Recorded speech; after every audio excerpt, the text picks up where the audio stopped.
So I started making this video about a month and a half ago, and at this point I've already forgotten everything that I said in those previous clips. I need to go back through and watch them and kind of see what I was talking about. There might be some repetitive stuff, and I'm gonna have to voice over some of it because I think the audio got messed up. But anyway, what I want to talk about is just introducing this space next to the gardening planting zone that exists right around the little house here. And there's a couple of different things going on. There's this space, which is, a garden area. And then there's more landscape plantings on either side of the porch patio situation going on here. And I thought it would be cool to talk about some of the things that we've done this season already, some ideas for the future, and then just show what it has looked like. It looked very different even a month and a half ago, 2 months ago when I first got here. That's just the nature of the growing season. Things change pretty fast. You can see down in here the remnants of, there was a sunchoke patch going on in here. And I think this is an area where we probably don't want the sunchokes. But basically when I arrived in, late spring, this patch was bare and that patch was bare and this was in sunchokes. And so there've been several attempts, some by Corey and some by James, I think, to remove these sunchokes basically by chopping and dropping them as mulch. And they're pretty tough plants, so they're coming back a lot. I'm not really adverse to having sunchokes in this area, but I'm not the only one using this space, and we wanted to make more space available for other folks to do stuff, so the sunchokes have to come out. And we'll be growing sunchokes in other areas. They're a really cool plant. They're just maybe not where we want in this part of the garden where space is kind of limited. And it's it's high value real estate, so to speak, because it's right next to the house. It's in an area that we're going to visit every day. Sunchokes don't really need us to visit them on a very frequent basis. They can kind of tough it out on their own, so they might be better suited for another area in the landscape. Anyway, what I did was pretty similar to what I did in the low garden tunnel, which you can check out. I've got videos on that space if you're interested, which is, basically I just came in with a heavy legume mix. So these are cowpeas, southern peas. Some of them are forming their first pods here. I always see ants hanging out on these. They seem to have some sort of beneficial relationship with ants. You can see some of the flowers are more yellow in color. This flower is done. It's already bloomed. Some of them are purple. So there's diversity, high amount of diversity in the seeds that I cast. Gray speckled was one of the varieties. There's a cream white one. There's a bunch of different variety of the seeds, which I have some videos of me scattering the seeds. I don't remember, but if I do, you'll see that at some point in this video. Recently, since this area in between all the sunchoke removal and stuff, there just hasn't been a whole lot going on. Corey's got some squash in here and some watermelon in the back. And in between, you can see some of the sunchokes coming back, and there have been a lot of weeds. And just so that we'd have to do less weeding in the space, I did sow some more peas in here. Some of these southern peas to again, just hopefully reduce the weeding pressure, just kind of like a cover crop. And that's what this is basically. This is more of a cover crop. I will pick some beans off of this, but it was mostly just a low effort, get the soil covered, get some nitrogen fixing going on. You can see there's a little bit of summer squash in the back there. And hopefully next year there'll be more intention in this space. The big question for me is animal pressure. There's no fence, but we are close to the house, and I'm out here often. Corey and Kara have a dog that's out here sometimes, and so far there's really been no pressure from deer or rabbits or anything like that, although I have a feeling that won't last and we'll need a fence or to plant things that they don't like. I also scattered some amaranth seed that did not take as well as the peas, and there's some marigolds in here. So anyway, there, was just kind of a very low effort. I came out here, the soil was already pretty bare. I just scattered the seed and watered it in. And I water it occasionally to help it along when it's dry. And this is what happened. There was also some existing herbs in here.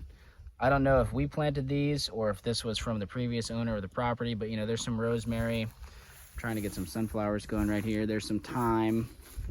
I've got some nursery propagation stuff in this pot. Comfrey, mint. I planted this guy. This is a type of Korean mint from the Experimental Farm Network. This is a cool plant here called Corsican mint. I don't think it's actually related to mint, but it smells more minty than any plant I've ever experienced in my life. And it's a super low growing ground cover. So this is kind of going to be an herb area, you know, some lavender here, more mint. This one's catnip. We've got a little bit of, you know, Willow's meowing up a storm in here. She wants to say hi.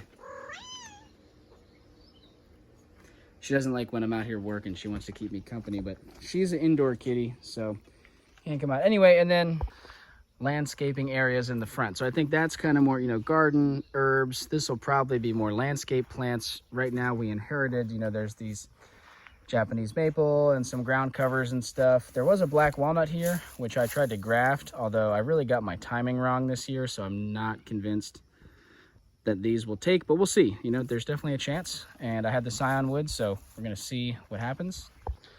This other Japanese maple here. Another black walnut seedling that, again, I was going to graft, but I just kind of ran out of time this season, and a lot of my scion wood got moldy, and yeah, it just didn't work out this season as well as I thought. There's a weeping persimmon here that I know that we planted this, a little bit stressed from the drought, but hanging in there, kind of still in the establishment phase. And that's pretty much it. There's a little bit of bloodroot over here, which is a really cool native ground cover. But at this time of the year, it's starting to go dormant, so not a whole lot to see there. And obviously weeding, you know, there's stilt grass coming in. So we've got a lot of work to do getting this space weeded, mulched. There's a lot of room for more ground cover plants. You know, we inherited some of these landscaping shrubs, which over time we may phase out some of the stuff that we don't like as much. You know, we all, I think, have mixed feelings about these Japanese maples. If I was going to plant something here, it's not what I would have chosen, but they're here and they are pretty. And so for now, I'm glad that they're here, but long term, you know, we may decide to remove them and put some sort of edible native shrub like a hazelnut or a wild plum in here, something like that. It all remains to be seen, but that's this space. It's a pretty exciting little space to work with. Little grapevine over here that I didn't touch on, and the grapevine we planted, this presumably blackberry, showed up on its own. It has some thorns, but not a lot. So I don't know, I'm assuming it's a seedling. I don't know where it came from, but we might move that one, or I don't know, see what it does there, who knows. That is pretty much all I have to say, other than I'm going to include, like I said, some other clips from what this looked like previously in the spring at different stages of growth. And yeah, hopefully a lot more to come on this space as we continue to do planting work. So here we can see, you know, several weeks ago what this space was looking like, and this is the major difference here is that the peas had not taken hold yet, and the sunchokes had not been cut back recently. You can see little baby peas and some little baby summer squash. And as I mentioned, the sunchokes have been cut back several times. So I think at this stage they had been cut once, but they had put out a new fresh flush of growth, which, you know, in the earlier clips you saw in the video, those have now been removed. But this is what it looked like prior to that. Another thing is we're kind of short on mulch right now on the whole property. We don't have any wood chip piles yet. We're working on getting some, but right now we don't have any. And so the only mulch we have available to us is really what we can generate on the property. There are places where we can scrounge up, you know, fall leaves and whatnot from the leaf litter, although I'd like to leave most of that where it falls if I can.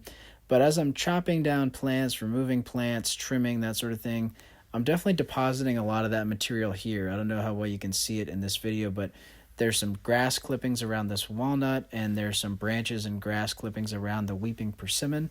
I'm just trying to deposit as much organic material as I can. Like I said, in an ideal world, it would probably be wood chips or fall leaves, but we just don't have a ton of those right now, and so wherever I can generate organic matter, I'm doing it. There was several existing, pretty much dead shrubs near the house, which I don't think I got any footage of, and so I cut those all up and dropped them to the ground.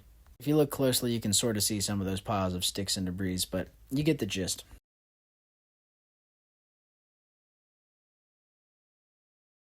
And here you can see the bloodroot looking a little bit happier earlier in the season when it was still lush and green. I missed an opportunity to film any of the flowers, but